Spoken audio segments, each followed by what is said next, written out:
The job posting looked almost too good to be real. Night technician needed for remote mountain observatory. Minimal staff. Quiet work environment. Excellent pay. That was it. No company logo. No long description. Just an email address and a location in the mountains of northern Wyoming. I assumed it was some kind of small university research facility. Maybe they needed someone to monitor equipment overnight. Honestly, I didn't ask many questions. I needed the money. 3 days later, I was driving up a winding mountain road that looked like it hadn't been maintained since the 90s. Pine trees surrounded the road on both sides, thick and dark, and the higher I climbed the worse the fog got. By the time I reached the observatory, the sun was already setting. The place looked old. Not abandoned exactly, but close.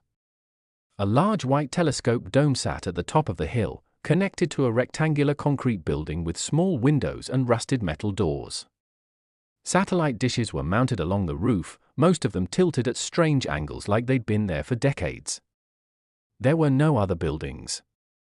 No nearby town. Just forest and mountains stretching for miles. I parked my car and stepped out into the cold evening air. The wind up there had a strange hollow sound as it moved through the trees. The front door opened before I could knock. An older man stood in the doorway. Tall. Thin. Grey beard. He looked like he hadn't slept in weeks. "You must be the new night technician," he said. His voice sounded tired. "Yeah," I said. "I'm Daniel." He nodded slowly. "I'm Dr. Keller. I run the observatory." He stepped aside and gestured for me to come in. The inside of the building looked even older than the outside. Dim fluorescent lights flickered overhead. The walls were covered in maps of star charts, telescope images, and printouts of astronomical data. But something immediately caught my attention. Pinned to one wall was a large photo of the night sky. And in the center of it, there was something that didn't belong. A shape. A dark, triangular silhouette surrounded by faint glowing light. It wasn't a star. And it definitely wasn't a planet. I pointed at the image. "What's that?" Dr. Keller followed my gaze. Then he quickly pulled the photo down from the wall. "Nothing you need to worry about," he said. That answer didn't make me feel better. He gave me a quick tour of the observatory. There were only 3 main areas. The control room, the telescope dome, and the living quarters. "This is where you'll spend most of your shift," he said as we stepped into the control room. Computers lined the walls, all displaying live data from the telescope. Most of the screens showed star fields and coordinate numbers I didn't recognize. But one screen showed something different. A black sky. With a faint blinking signal. Every few seconds it flashed. Then disappeared. Flash. Gone. Flash. Gone. "What's that?" I asked. Dr. Keller stared at the screen for a moment. Then he said something strange. "That's why you're here." He handed me a small clipboard. "Your job is simple," he said. "You monitor the telescope overnight and record anything unusual." "Like what?" He hesitated. Then he handed me a printed sheet. At the top were the words, "Night Shift Observation Rules." I raised an eyebrow. "Rules?" Dr. Keller didn't smile. "Just follow them." I looked down at the page. There were 6 rules. And the first one made my stomach tighten. Rule 1: If the object appears in the sky, do not attempt to track it with the telescope. I looked up. "What object?" Dr. Keller didn't answer. Instead, he pointed to the blinking signal on the monitor. "Flash. Gone. Flash. Gone." "Because that," he said quietly, "is not supposed to be there." He showed me the rest of the building and then grabbed his coat. You're leaving? I asked. He nodded. I only work days. Wait, so I'm the only one here tonight? Yes. Something about the way he said that made the room feel colder. Before leaving, he stopped at the door. Oh, and one more thing. I looked up. If the sky goes dark, he said, don't look outside. Then he walked out into the night and shut the door behind him. For a while nothing happened. The observatory was quiet except for the low hum of machines and the occasional creak of the building shifting in the wind. I spent the first hour learning how to operate the telescope system. Around midnight I poured myself a cup of coffee and sat down in front of the main monitor. That's when the signal changed. Flash! Gone! Flash! Gone! Flash! Then it stayed. A small glowing point appeared on the sky map. And it was moving. Slowly. Across the stars. I leaned closer to the screen. The computer identified it as an unknown object. No satellite. No asteroid. No known star. Just a single blinking light moving silently through space. I checked the rule sheet again. Rule 1 stared back at me. Do not track the object, but curiosity got the better of me. I opened the telescope control panel, entered the coordinates, and pressed track. The telescope dome above me rotated with a loud metallic groan. Outside, the massive telescope slowly turned toward the sky. A moment later the live camera feed appeared on my screen. At first it showed nothing but stars. Then something drifted into view. And my heart nearly stopped. It wasn't a star. It wasn't a satellite. It was enormous. A massive triangular shape floating silently in the sky. Dark. Impossible. And slowly rotating. But the worst part wasn't its size. It was what was underneath it. Lights. Hundreds of them. Blinking. Like something was watching the Earth. Watching me. Then the screen flickered. And a new message appeared on the monitor. You should not be watching. My blood ran cold. Because the message didn't come from the computer. It appeared directly on the telescope feed. Like something in the sky had sent it. Then every light in the observatory suddenly went out. And outside. The stars disappeared. For a moment, I thought the power had gone out. The entire observatory was pitch black except for the faint glow of the computer monitors. The humming of the machines had stopped. The air felt strangely still. Then I looked at the telescope screen again. And my stomach dropped. The stars were gone. Not dim. Not hidden by clouds. Gone. The entire sky above the observatory had turned into a blank black void. It looked like someone had erased the universe. I rubbed my eyes and leaned closer to the monitor, thinking the camera must have malfunctioned. But the system diagnostic said everything was working perfectly. The telescope was still pointed exactly where I had aimed it. At the object. Except now the object was the only thing left in the sky. That massive triangular shape hovered silently in the darkness, rotating slowly. Its surface looked metallic but strange, almost organic, like it wasn't made from any material I recognized. The lights underneath it blinked in uneven patterns. Almost like a language. Then the screen flickered again. More words appeared across the video feed. You were warned. My pulse started pounding in my ears. Okay, you're very funny, I muttered. I assumed someone from the observatory had programmed the system to scare new employees. Some kind of hazing ritual. But deep down I knew that wasn't true. Because the words weren't coming from the computer interface. They were part of the sky itself. As if the telescope camera was capturing something that wasn't supposed to be visible. Then the blinking lights on the object suddenly stopped. Every single one of them. At the same time. The triangle stopped rotating. And for the first time since I started watching, it moved. Not across the sky. Toward the observatory. The telescope feed zoomed slightly as the object grew larger in frame. But I hadn't touched the controls. Something else was adjusting the view.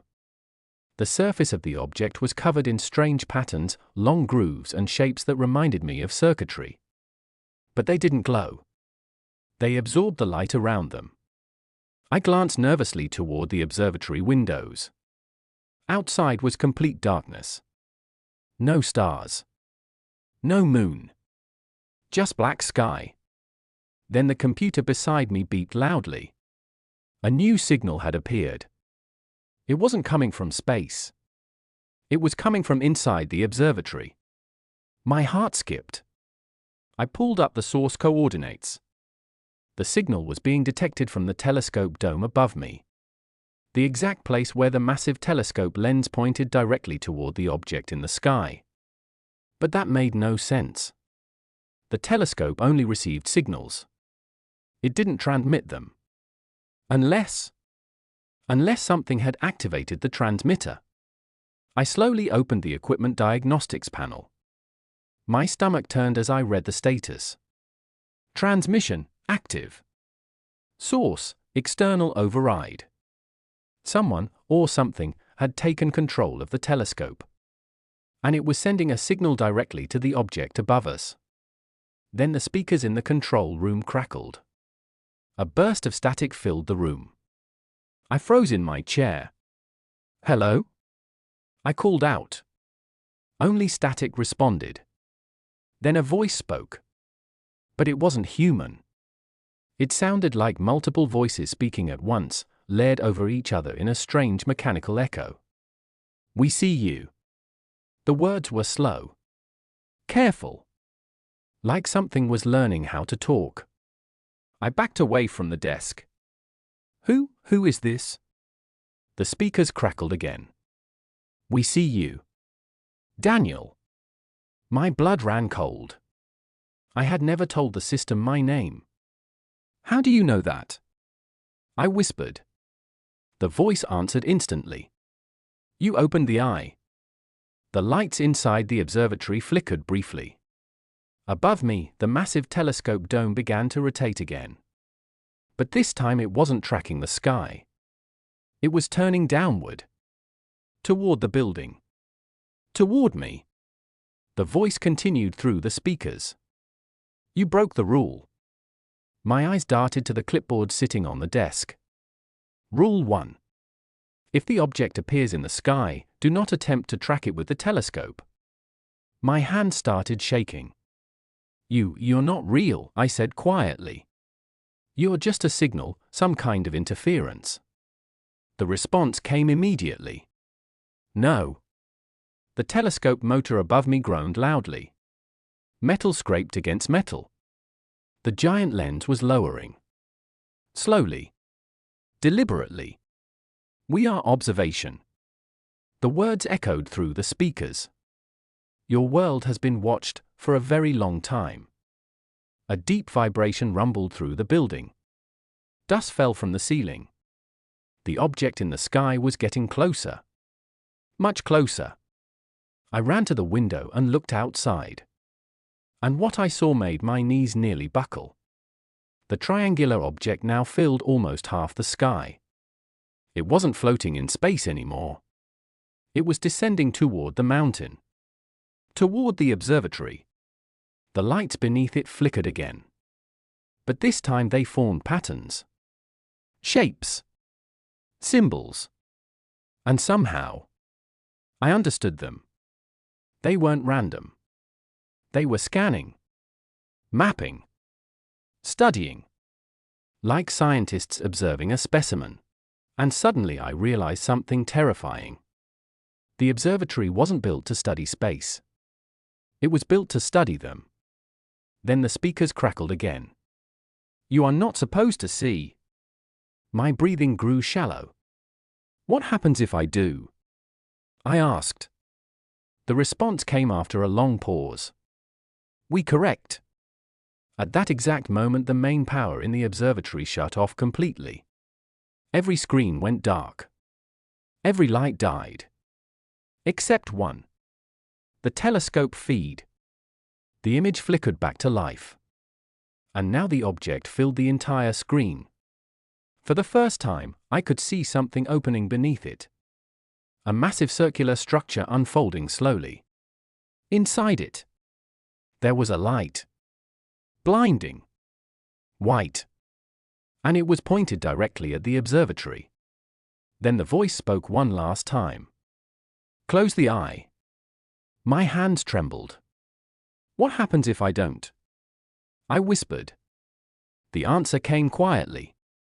Then we will. Outside. The sky began to move. The observatory trembled as the light from the object in the sky intensified. Through the window, the massive triangular shape hovered directly above the mountain now, its enormous shadow swallowing the entire forest below. The glowing circular opening underneath it continued to unfold like some gigantic mechanical iris. And it was aimed straight at the observatory. My hands were shaking so badly I could barely stand. Close the eye. The voice still echoed faintly through the speakers. I looked up at the ceiling where the telescope sat inside the rotating dome. The eye. That's what they meant. The telescope. If I shut it down, maybe the thing in the sky would leave. I rushed back to the control console and started pressing keys. Nothing responded. The system was completely locked. On the screen, the telescope feed still showed the enormous object above us. The white light beneath it pulsed slowly, like it was charging. Then something strange appeared on the edge of the monitor. Movement. Inside the observatory. I froze. The telescope camera was no longer pointed at the sky. It had turned downward. The feed now showed the inside of the telescope dome, looking directly toward the floor. But the camera angle was wrong. It looked like the telescope had angled itself lower than physically possible. Then I saw something else. A door. A door I had never noticed before. It was built into the concrete floor beneath the telescope mount. A thick circular hatch. And according to the camera feed, it was open. I slowly backed away from the monitor. That wasn't open earlier, I whispered. The voice from the speakers returned. Observation point. My heart started racing again. You opened the eye, now you must see. I don't want to see anything. I shouted. The speakers crackled loudly. You already have. The building creaked around me. Then the telescope motor roared again as the entire dome rotated above my head. But this time it wasn't tracking the sky. It was pointing directly down. At the open hatch. The telescope was looking into the hole beneath the observatory. Against my better judgment, I grabbed a flashlight. The beam shook as I walked slowly toward the dome access door. Every step echoed through the empty building. Outside, the humming from the object in the sky had grown louder. A deep vibration filled the air like distant thunder. I opened the door and stepped into the dome chamber. The room was huge. The massive telescope towered above me like a metal skeleton stretching into the dark dome ceiling. And right beneath it was the hatch. A circular metal door about 6 feet across. It had been pulled open. Cold air poured out of the darkness below. I pointed my flashlight down into the opening. Concrete stairs spiraled into the ground. Far deeper than the observatory should have gone. This place isn't just an observatory, I whispered. The voice from the speakers responded. No. My grip tightened on the flashlight. What is it then? The answer came slowly. A listening post. My chest tightened. Listening for what? There was a long pause. Then the voice said something that made my blood run cold. For us. I stood frozen at the top of the stairs. You're telling me this place was built to talk to that thing in the sky? No. The word echoed through the dome. It was built to watch. The humming from above suddenly grew louder. Dust drifted from the ceiling as the object outside moved again. Slowly. Lower. The beam of white light beneath it expanded across the forest. Trees bent under the force of the wind it created. Then my flashlight flickered. For a split second the beam went dark. And when it came back on, something was standing at the bottom of the stairs. My heart nearly stopped. A tall silhouette stood motionless in the darkness below. It was humanoid, but far too thin. Its arms hung unnaturally long at its sides. And its head tilted sideways at an impossible angle. The beam of my flashlight trembled as it illuminated the figure. Its skin looked pale gray. Smooth. Featureless. Except for two dark hollow spaces where its eyes should have been. The thing didn't move. It simply stood there, staring up at me. Then the voice from the speakers whispered quietly. "Observer." My breath caught in my throat. What is that? The response came instantly. That is what watches when the eye is closed. The creature slowly took a step forward. Its movements were jerky, unnatural, like a puppet learning how to walk. I stumbled backward away from the hatch. Nope, absolutely not. The thing took another step. Its head straightened slightly as if studying me. Then it spoke.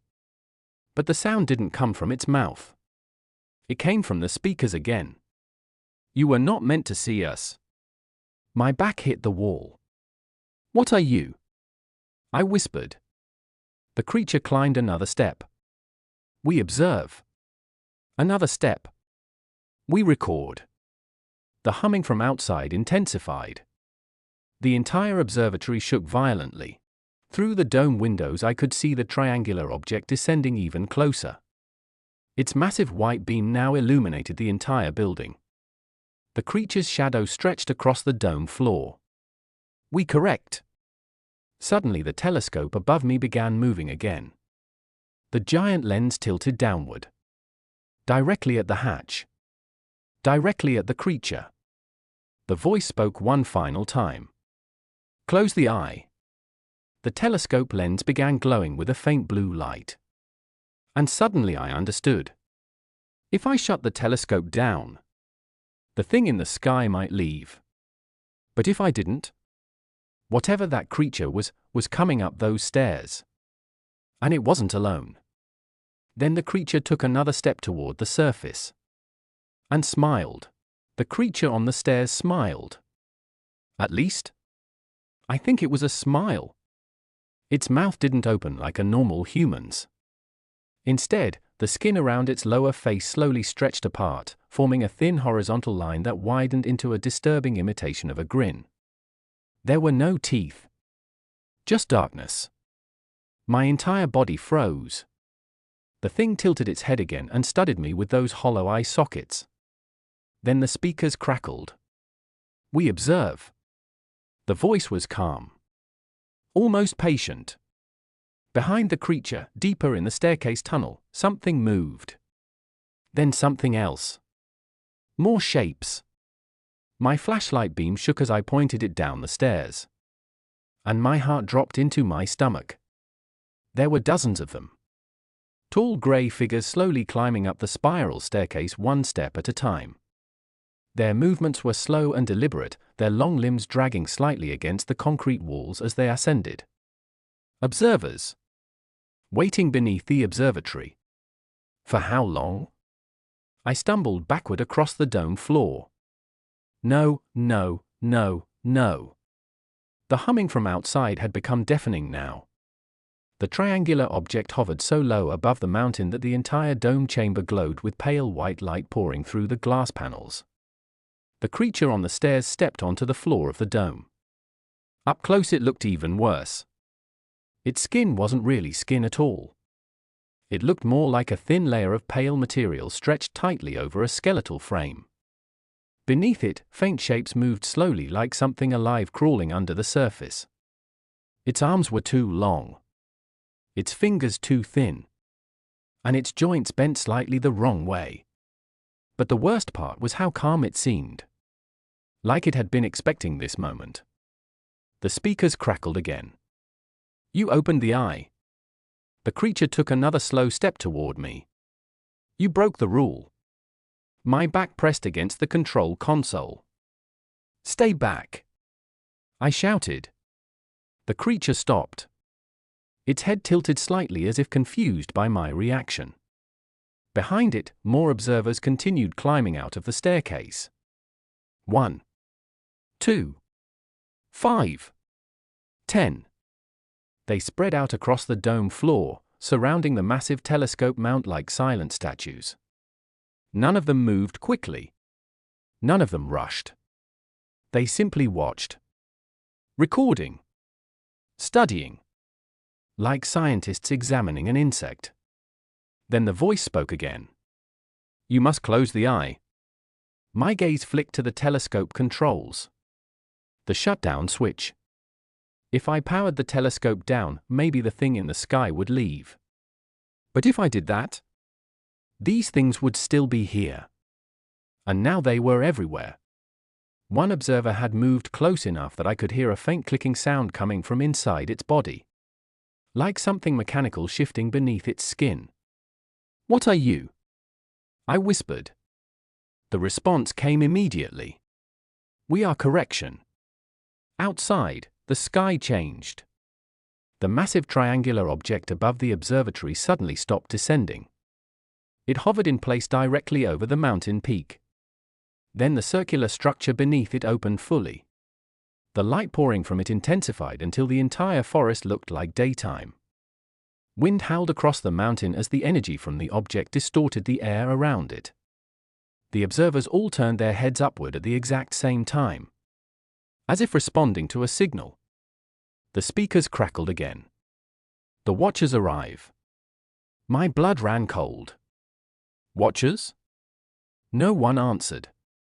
Then something appeared in the beam of light. At first it looked like dust particles floating in the air.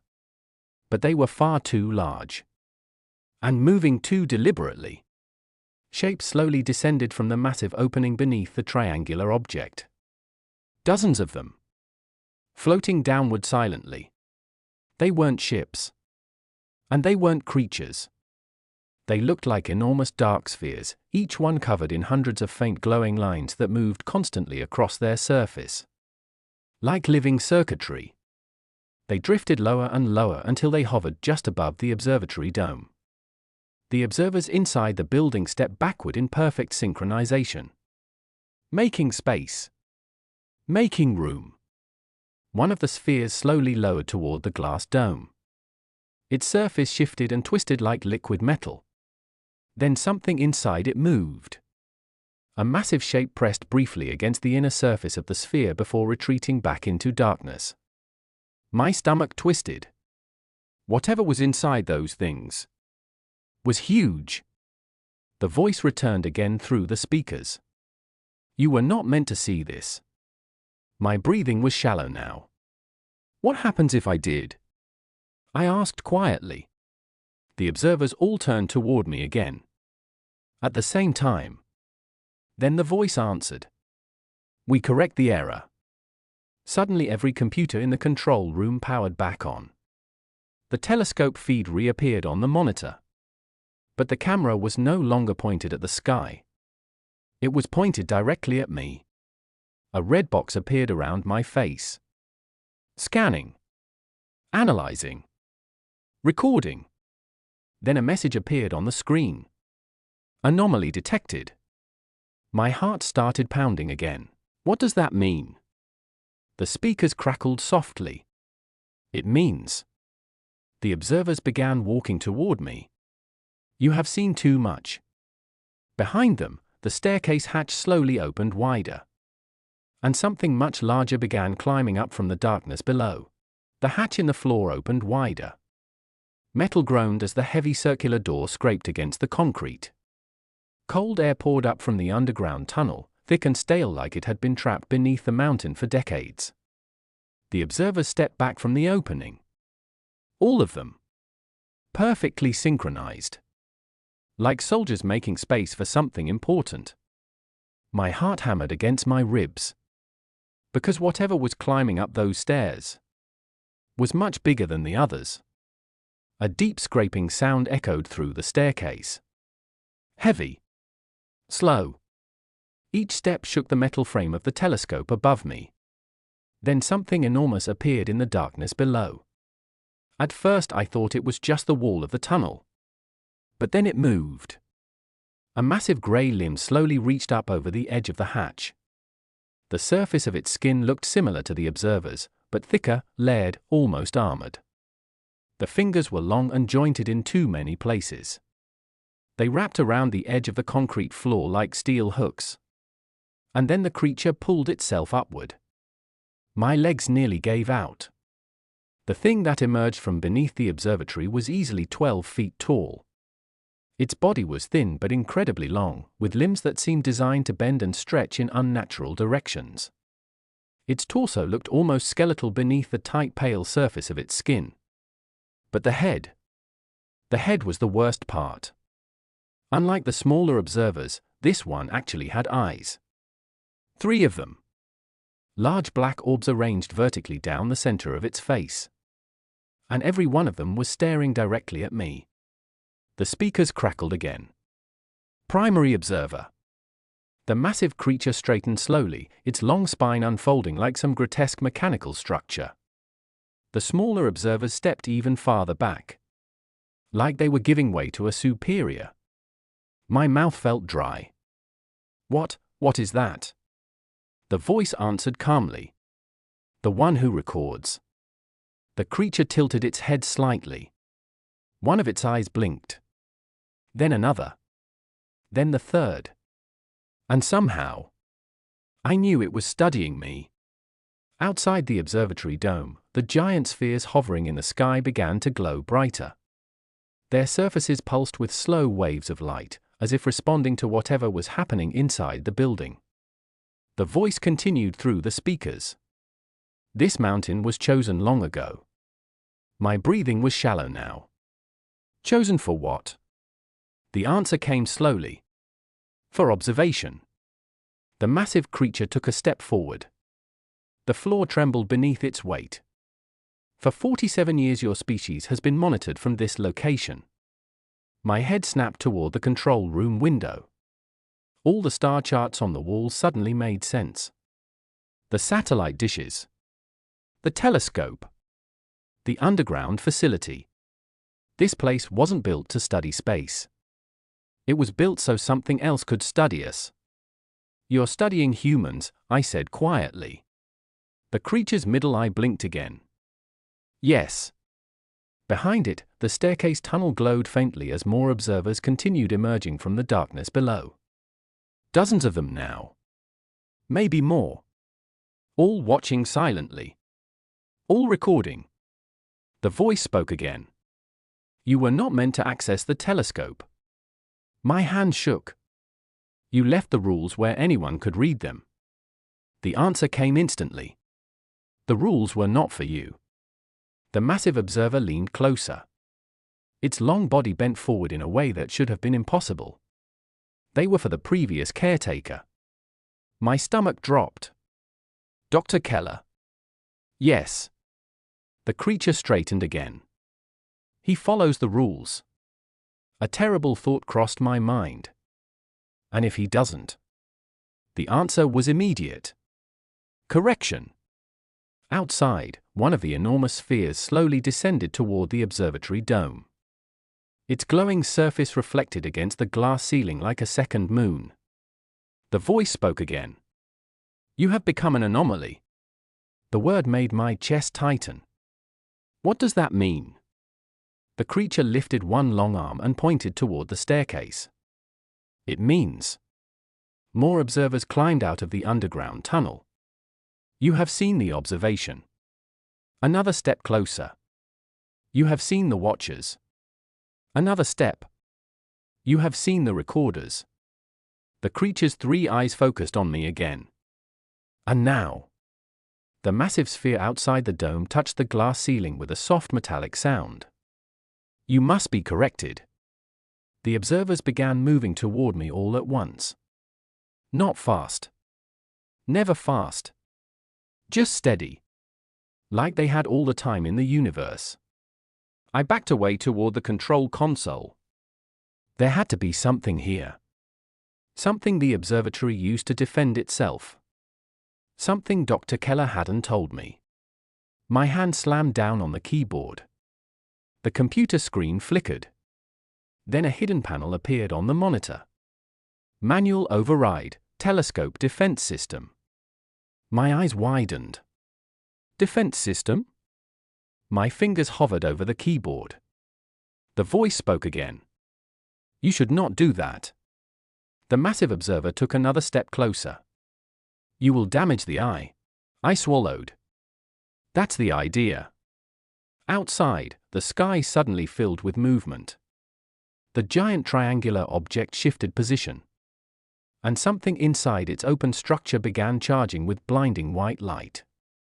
The voice echoed through the room one last time. Last warning. The observers were only a few feet away now. I slammed my hand down on the activate key. And the telescope above me suddenly roared to life. The moment I hit activate, the entire observatory shook. Not a small vibration. The whole mountain trembled. The giant telescope above me, what I had assumed was just a research instrument, suddenly rotated with terrifying speed. Massive motors deep within the structure roared to life, echoing through the dome like thunder trapped inside a metal cage. The observers stopped moving. All of them. Even the massive three-eyed one. The speakers crackled again. You are damaging the observation device. I stared at the screen. Observation device? The computer display rapidly filled with new data I had never seen before. The interface wasn't meant for astronomers. It looked like a weapons control system. My stomach dropped. This isn't a telescope. The system responded automatically. Gravitational focus array online. Outside, the telescope's main lens began to glow. Not with light, but with a strange distortion in the air around it. The sky above the observatory twisted like heat rising off asphalt. The massive triangular craft hovering above the mountain reacted immediately. The humming sound in the air changed pitch. The giant sphere surrounding the station pulsed brighter. The voice in the speakers spoke again. This structure was not built by your species. I laughed nervously. I figured that out. The massive observer stepped forward again, its three eyes fixed on the glowing telescope.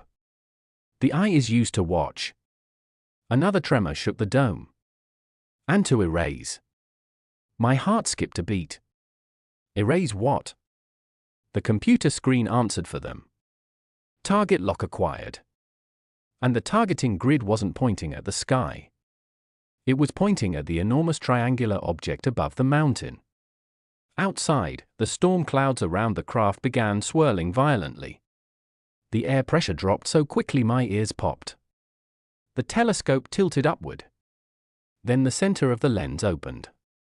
Not like glass. Like a mechanical iris.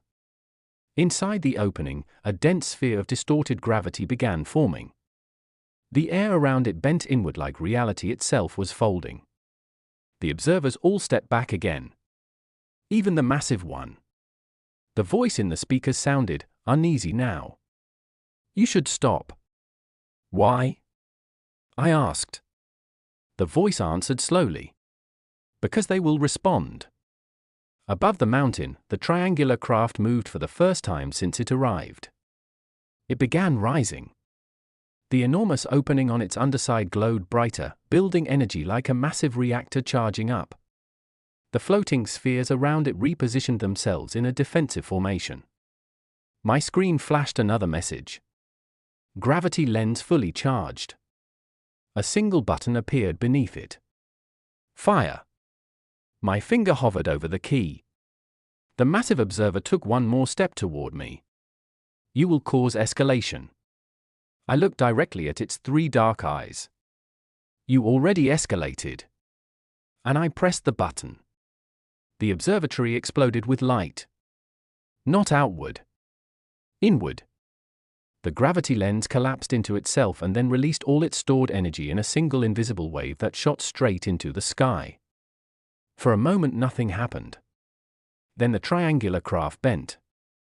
Not broke. Bent. Like it had suddenly fallen into an invisible hole.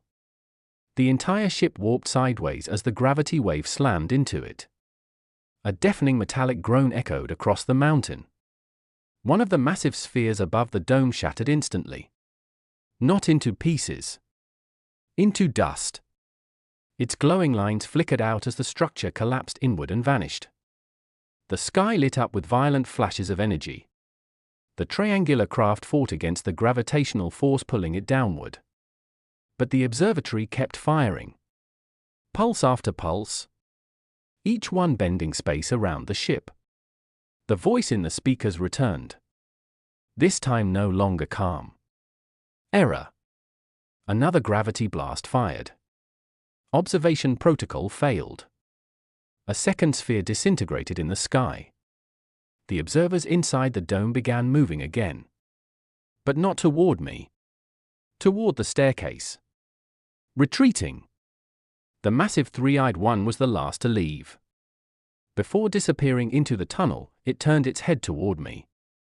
And for the first time, it looked angry. Outside, the triangular craft finally broke free of the gravity well. But not cleanly. One entire corner of the massive structure had collapsed inward like crushed metal. The glowing opening on its underside flickered violently. Then the ship shot upward into the clouds.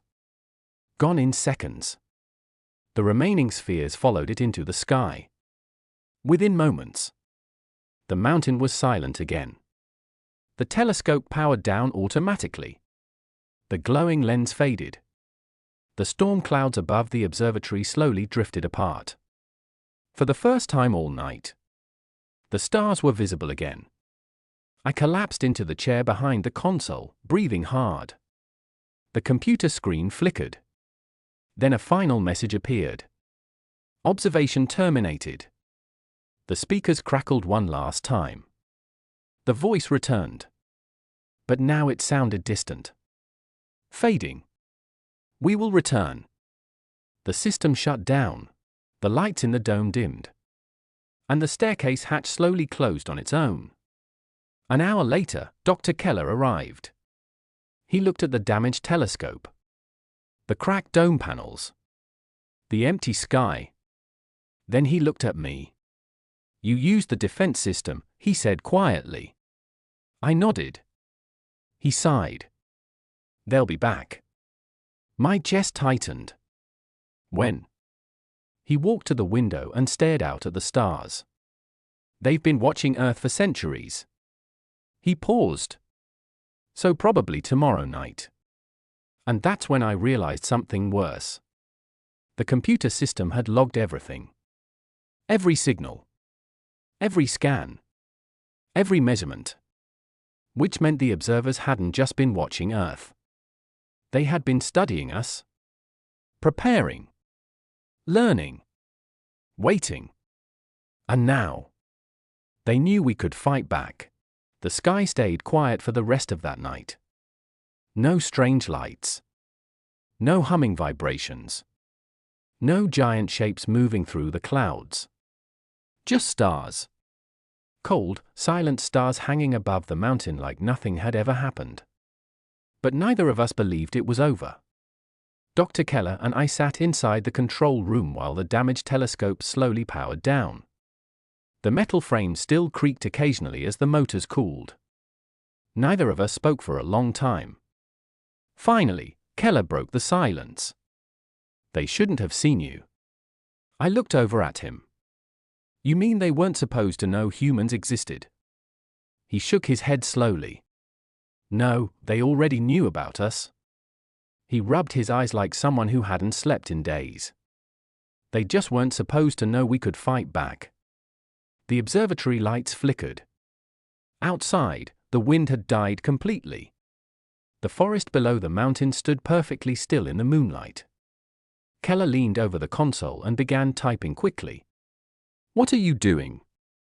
I asked, checking the system logs. The monitors flickered with pages of data. Signal records. Energy readings. Gravitational distortions. Then Keller froze. Oh no. My stomach tightened. What? He slowly turned the screen toward me. The radar display had activated again. But this time it wasn't detecting one object. It was detecting hundreds. The sky above the planet lit up. Not just over the mountain. Everywhere. The satellites orbiting Earth had begun sending emergency transmissions to observatories around the world. Objects were appearing in orbit. Hundreds of them. Maybe thousands. Keller leaned back in his chair. They called reinforcements. My chest tightened. You mean they're invading? He shook his head slowly. No. His voice sounded much worse than that. They're returning. The computer speakers crackled again. But this time the voice didn't come from the observatory system. It came from the sky itself. Every radio frequency. Every communication channel. A single signal broadcast across the entire planet. We observe. The voice was calm. Ancient. Inhuman. I felt the same cold dread from earlier crawling up my spine. They're talking to the whole world, I whispered. Keller nodded slowly. Or warning it.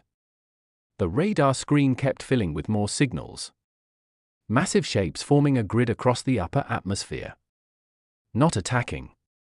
Just watching. Exactly like the observers beneath the observatory. Watching. Recording.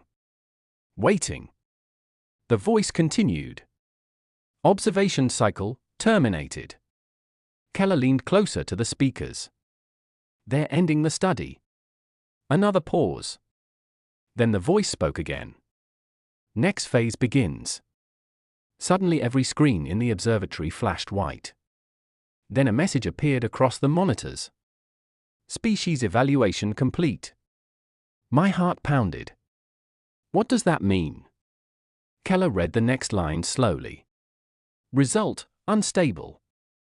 The speakers crackled again. You have demonstrated resistance. The radar showed several of the massive ships shifting position above the planet. My throat tightened. You mean because of the telescope? Keller didn't answer. The voice did. Yes. The next words chilled me to the bone. Your species is no longer suitable for passive observation. The radar screen flashed red. Multiple ships began descending through the atmosphere. Not toward cities. Not toward military bases. Toward observatories. Research facilities. Satellite stations. Every place humanity used to watch the sky.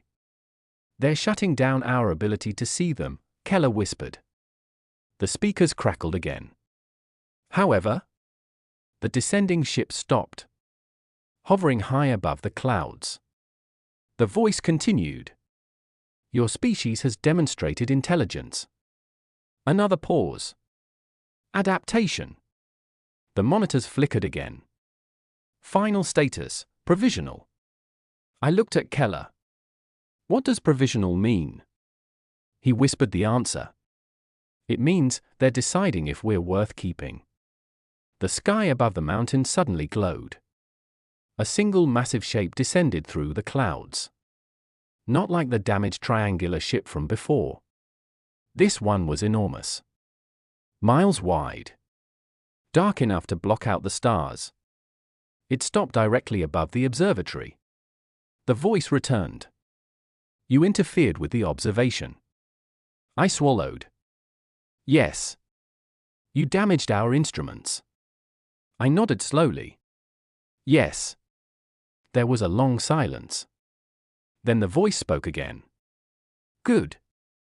Keller and I both looked at the speakers in shock. Good? I repeated. The voice answered calmly. Civilizations that do not resist are removed. My blood ran cold. You mean, wiped out? Yes. The enormous ship above the mountain slowly rotated. For a moment I thought it was preparing to destroy the observatory. Instead, a single beam of pale light descended toward the telescope dome. Not violent.